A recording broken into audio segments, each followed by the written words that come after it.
साथियों नमस्कार। आप सभी का बहुत बहुत स्वागत है आज के इस वीडियो में। दोस्तों आज के इस वीडियो में आप सभी को जानकारी दिया जाएगा, जैसा कि आप सभी स्क्रीन पे देख रहे होंगे कि केंद्रीय कर्मियों को 25 साल की सेवा के बाद 50% पेंशन।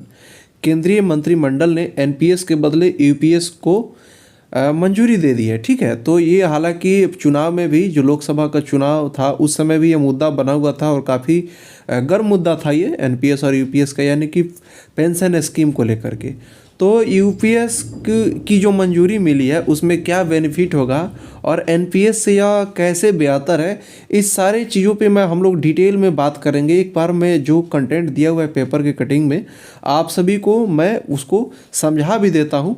लेकिन सबसे पहले ये सवाल आता होगा कि क्या केंद्रीय कर्मचारियों को ही इसका लाभ मिलेगा? तो नहीं साथियों, यह वह जिस तरह से केंद्रीय कर्मचारियों पे लागू होगा उसी तरह से राज्य स्तर पे भी यह लागू होगा। यानी कि अगर आप बिहार सरकार में हैं या उत्तर प्रदेश सरकार में या अन्य किसी भी स्टेट गवर्नमेंट में आप अगर सेवा दे रहे हैं, सरकारी कर्मी हैं, तो आपको यह लाभ देखने को मिलेगा। तो कैसे यह आपको फ़ायदा पहुंचाएगा, हम लोग इस पर थोड़ा सा डिटेल में बात कर लेते हैं। तो चलिए हम लोग वीडियो को शुरू करते हैं। साथियों उससे पहले मैं आप सभी से अपील करना चाहूँगा कि अगर आप हमारे चैनल पर नए हैं तो चैनल को ज़रूर सब्सक्राइब कर लीजिएगा, ताकि क्वेश्चन प्रैक्टिस के साथ साथ आपको ऐसे ही शिक्षा जगत से जुड़ी समाचार मिलते रहेंगे। तो चलिए साथियों हम लोग देखते हैं क्या है खबर। उससे पहले मैं आप सभी को बताना चाहूँगा कि साथियों क्वेश्चन प्रैक्टिस जो चल रहा है, आप ओल्ड जो प्लेलिस्ट बना हुआ है उससे भी आप फ़ायदा ले सकते हैं, क्योंकि क्वेश्चन कभी नया पुराना नहीं होता है। क्वेश्चन होता है आपको किसी भी एग्जाम में, वही क्वेश्चन अक्सर मिलते रहते हैं। तो प्लेलिस्ट में ऑलरेडी पहले के जो प्रैक्टिस कराए गए क्वेश्चन है वहाँ पर पड़े हुए, आप उसका भी लाभ ले सकते हैं और आगे आपके एग्जाम तक तो नया नया बीच बीच में मिलता ही रहेगा। तो चलिए पहले हम लोग इस वीडियो को समझ लेते हैं कि क्या है मैटर।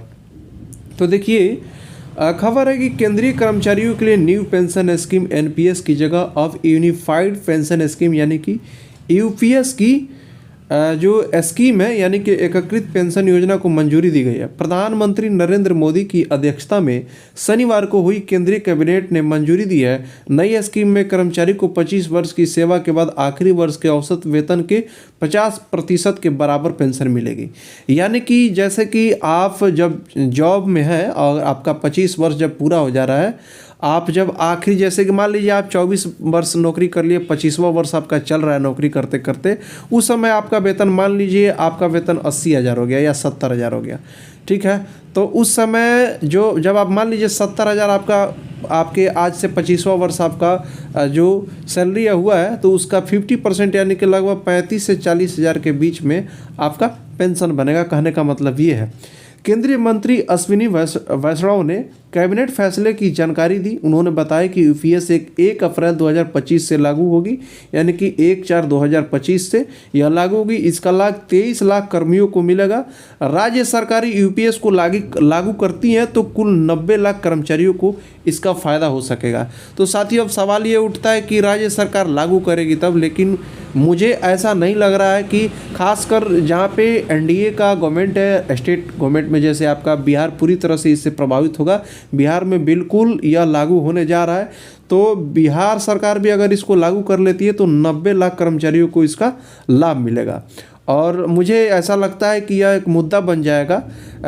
ऐसा है ही नहीं कि और सारे गवर्नमेंट जो राज्य स्टेट लेवल के हैं वो लोग लागू ना करें, सभी करेंगे। तो ये मान के चलिए आप स्टेट गवर्नमेंट में है या केंद्र गवर्नमेंट में है, आप जॉब कर रहे हैं, राज्यकर्मी है या आप केंद्र कर्मी है, तो आपको बिल्कुल इसका फ़ायदा मिलेगा।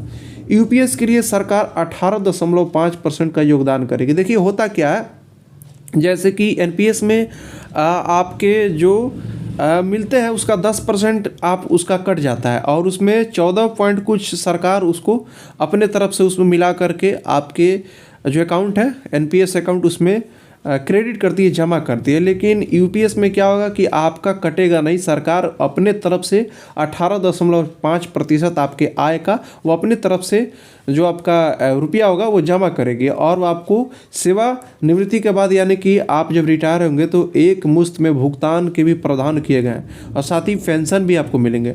वैष्णव ने कहा यह योजना पूर्ण रूप से वित्तीय व्यवस्था के साथ लागू की जा रही है।